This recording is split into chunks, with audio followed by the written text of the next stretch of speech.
Salut à tous et toutes. Aujourd'hui on se retrouve avec le gros bébé, la MCD. Ça y est, elle est revenue de l'atelier de chez Mika.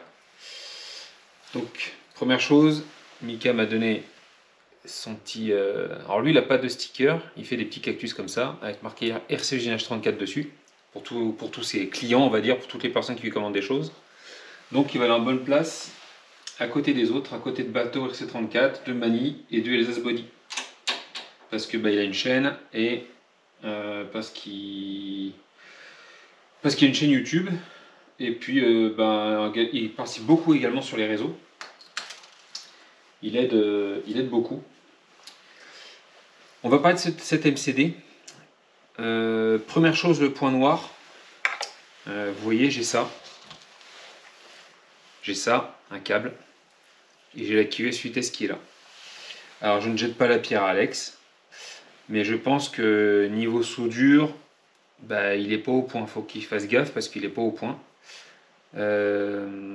J'ai tiré légèrement sur le câble et ça s'est arraché. Et quand je vois à l'intérieur, ça a été chargé. En fait, je pense qu'il a mis de la matière dedans et c'était pas assez chaud. Alors, vous m'avez vu faire une soudure, hein. Je suis pas un pro, hein. Très loin de là. Mais je vais tout faire pour m'améliorer là-dessus. Mais là, ouais, en gros, il n'a pas étamé les câbles. Donc, il n'a pas mis de matière sur les câbles. Il a mis juste de la matière qui n'était pas assez chaude au niveau des prises. Et puis, il a rentré comme ça dedans et terminé. Et voilà le résultat. Donc, si jamais j'avais roulé comme ça, c'est un coup à cramer quelque chose, hein, concrètement. Un arc électrique ou cramer un truc. Cramer la R5 Turbo une fois que la carreau va être faite. Je vous avoue que j'aurais eu bien les boules. Donc je suis content de m'en être aperçu à l'arrêt. Et donc, je vais tout refaire. Maintenant qu'elle est là, je vais enlever le SC là. Et puis je vais repartir de zéro.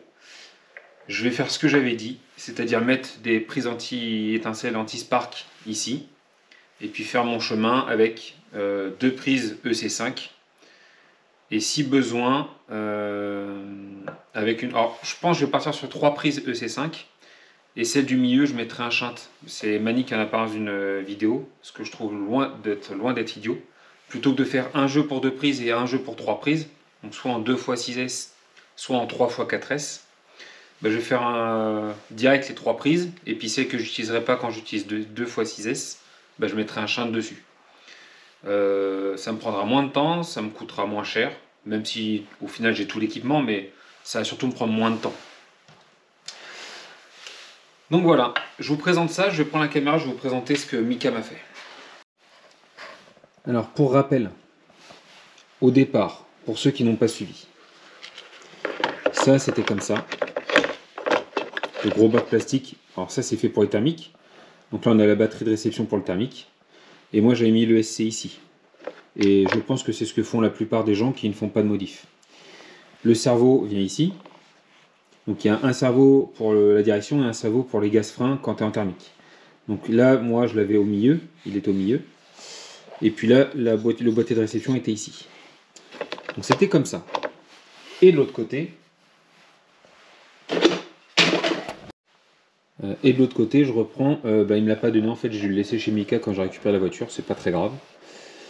Donc l'autre côté, j'avais un bac pareil en plastique pour 2 emplacements de batterie.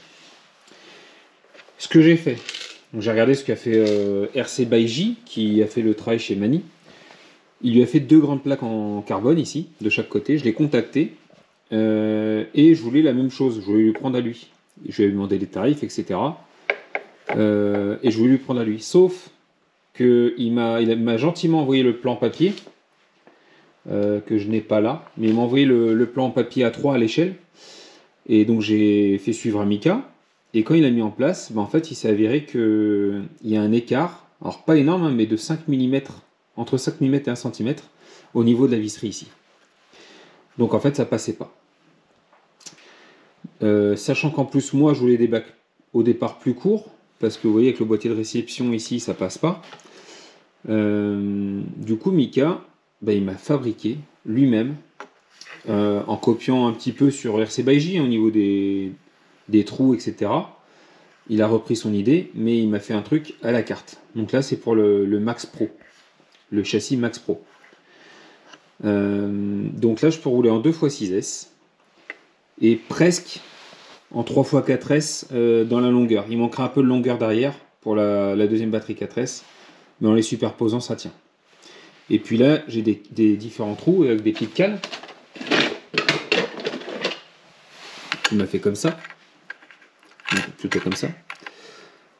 Là, je vais mettre des vis dedans avec contre-écrou, et là, comme ça me fait une butée pour la batterie. C'est parfait ce qu'il m'a fait. Franchement, moi, je trouve ça magnifique. Il me les a même refait en TPU en plus. Il m'a dit si tu veux gagner du poids et tout. Moi, j'en suis pas là, hein, gagner du poids.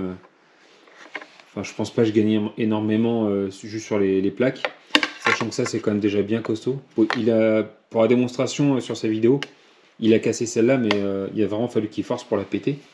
Donc ça aurait largement tenu l'effort. Ensuite, qu'est-ce qu'il m'a fait d'autre? Le boîtier radio ici, là. Le boîtier radio, eh ben, je lui avais demandé de garder l'écran ici. Je lui ai dit si c'est possible, j'aimerais bien garder l'écran. Parce que dessus, on a des données. C'est relié directement à l'ESC. Il a réussi à fabriquer lui-même, à créer le fichier pour garder l'écran.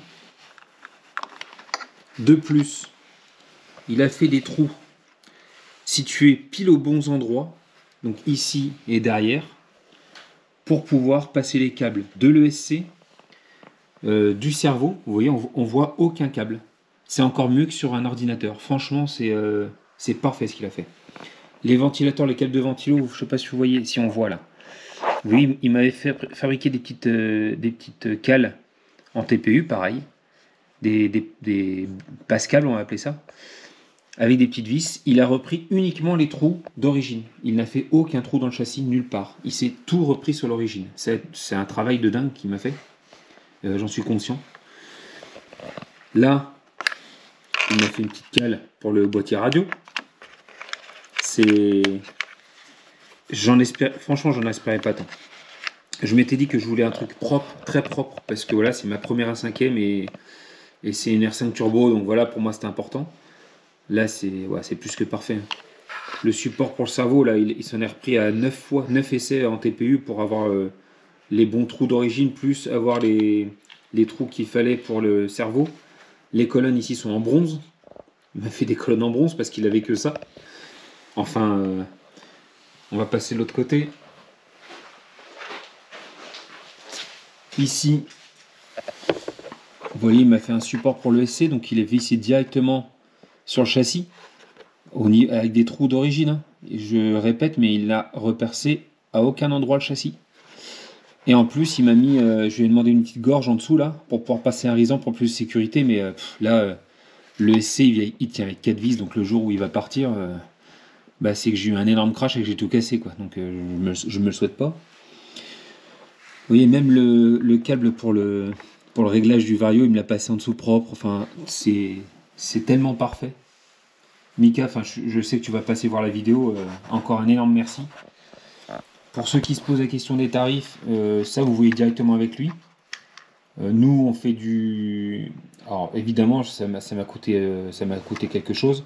Mais en plus de ça, on fait du troc. Donc voilà, ça va dépendre de votre situation avec lui. Et puis, moi en plus, je suis à côté de chez lui. Donc j'ai pu chercher directement sur place la voiture, lui amener la voiture. Donc c'est quand même beaucoup plus simple. Il y a moins de logistique. Donc voilà. Et la chose qu'on se demandait, et sur ses conseils, j'ai laissé le support d'origine. Parce que là, il tient bien comme ça. Il y a une patte de soutien derrière en plus ici. Donc là, le moteur, il bouge pas, quoi. Il est bien calé. Est-ce que si je l'avais descendu de 3 cm, j'aurais été beaucoup mieux avec mon niveau? Je ne pense pas. Déjà, tout le reste est au ras du châssis. Il n'y a que le moteur qui est rehaussé de 3 cm, je crois. On avait mesuré ensemble sur une précédente vidéo. Il est 3 cm plus haut du bas ici jusqu'au châssis. Bon. C'est le seul truc qu'on pourrait dire. Voilà, c'est pas parfait, mais moi, ça me suffit largement. Regardez-moi le passage de câble. Il m'a fait un petit truc propre pour bien les dissocier. Enfin, c'est plus que ce que moi j'aurais fait. Hein. Enfin, je m'attendais pas autant, franchement. Donc là, j'ai juste ça à reprendre. Je vais dévisser tout de suite là. Je vais dévisser le SC. Et puis je vais refaire toutes les soudures. Je vais refaire au plus propre que je peux pour que ça soit nickel. Et semaine prochaine, réception de la carreau. Voilà, donc semaine prochaine, réception de la carreau.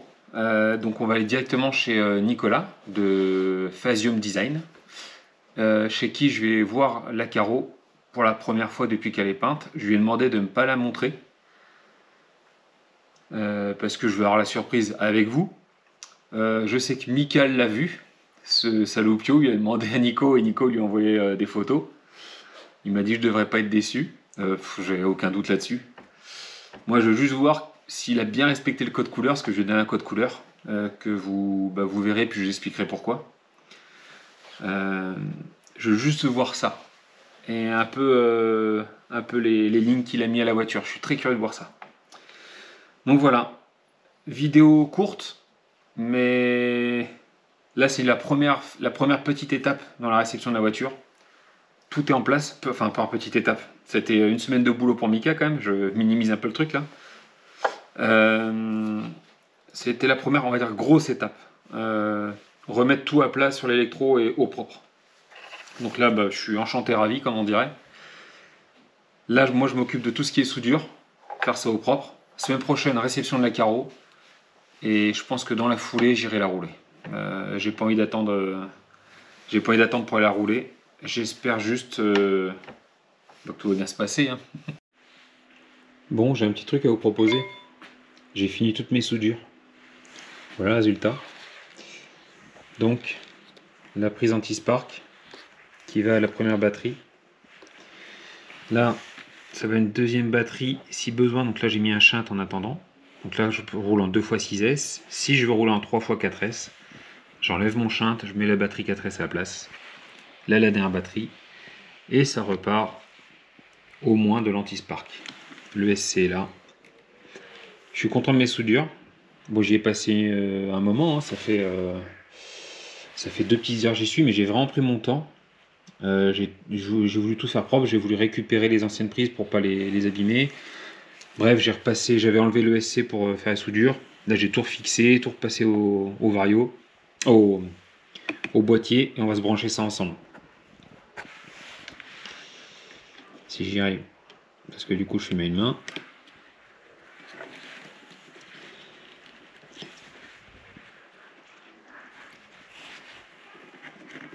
Hop. Et là, pas d'étincelle. L'anti-spark fonctionne nickel. Attends.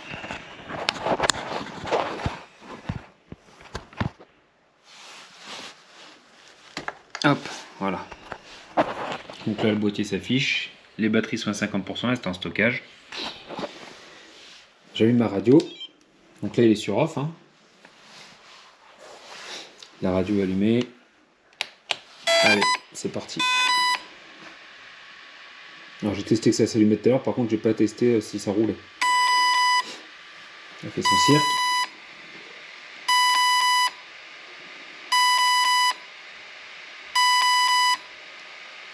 Alors c'est pas le nombre de S, j'ai vu... les ventilos s'allument pas. Il faut que je regarde si c'est bien branché au niveau du boîtier. Déjà, pour commencer.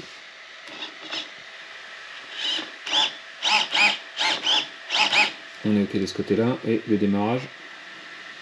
Oh putain, ça donne un à-coup de ouf.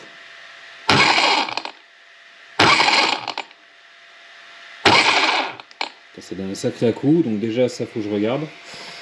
Donc je pense que le réglage de l'ESC n'est pas pris en compte. Ce que je vais faire avant, je vais re-régler l'ESC avec le boîtier là, avant de partir. Et je vais inverser 2 câbles parce que là... Ah attends. Quand j'ai testé la radio sur l'autre... Oui, je suis inversé. Je suis bien inversé.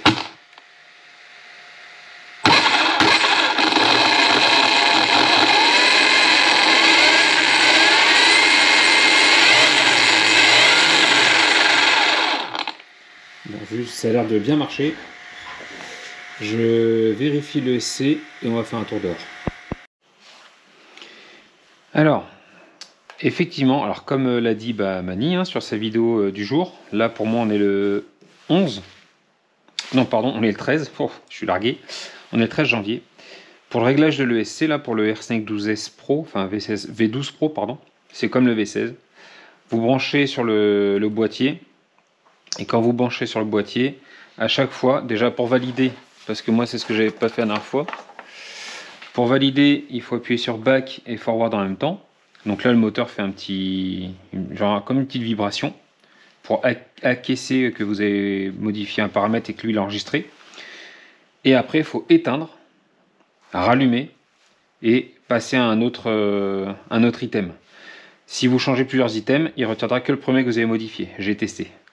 Alors moi, c'est sur la version que j'ai. Apparemment, il y a plusieurs versions et ça peut différer. Donc là, j'ai remis comme je l'avais fait sur les vidéos précédentes avec vous. Donc j'ai mis, par contre là, j'ai mis l'accélération à 30%. Moi j'ai mis à 20 au départ et lui conseille de mettre à 30 au minimum déjà. Donc on va retester. En automatique, c'était hyper brutal.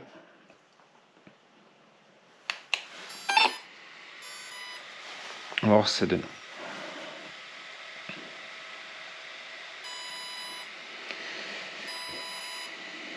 Et puis on va tester ça dans la rue de suite.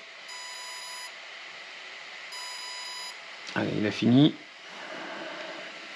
Allez, c'est mieux.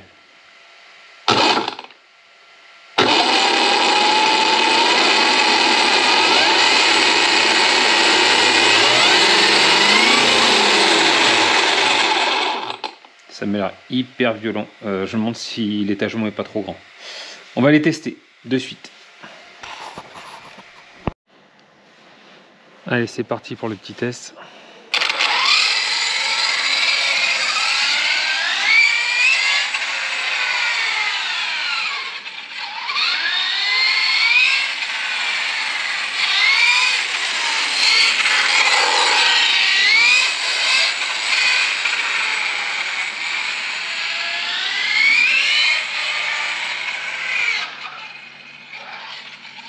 Alors j'ai mis le frein à 50%, c'est encore trop élevé. Bon, après il fait froid là.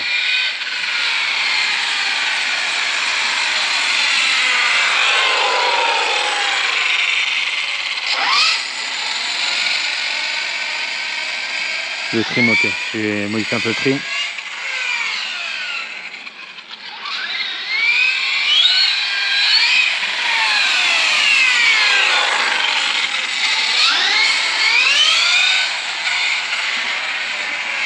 Non, c'est bien là.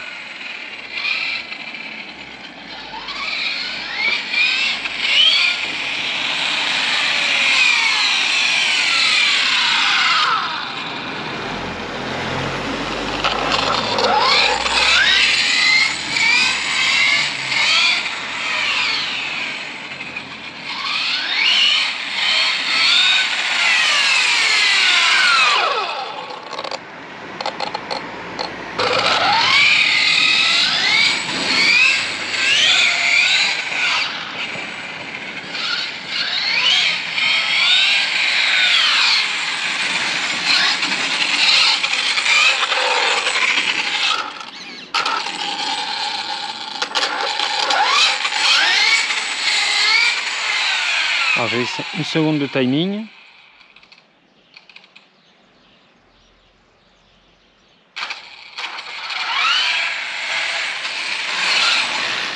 Vache.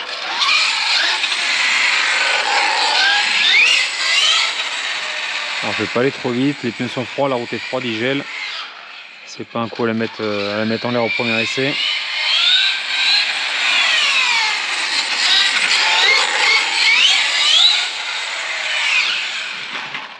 Ça glisse, hein. La batterie en est où? 45%.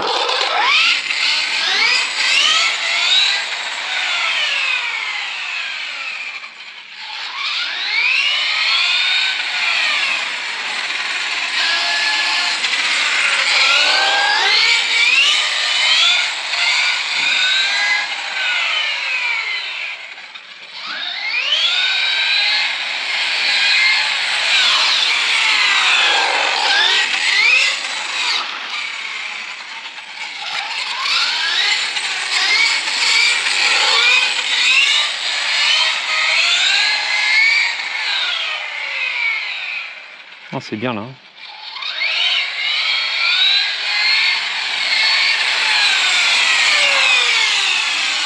Ok.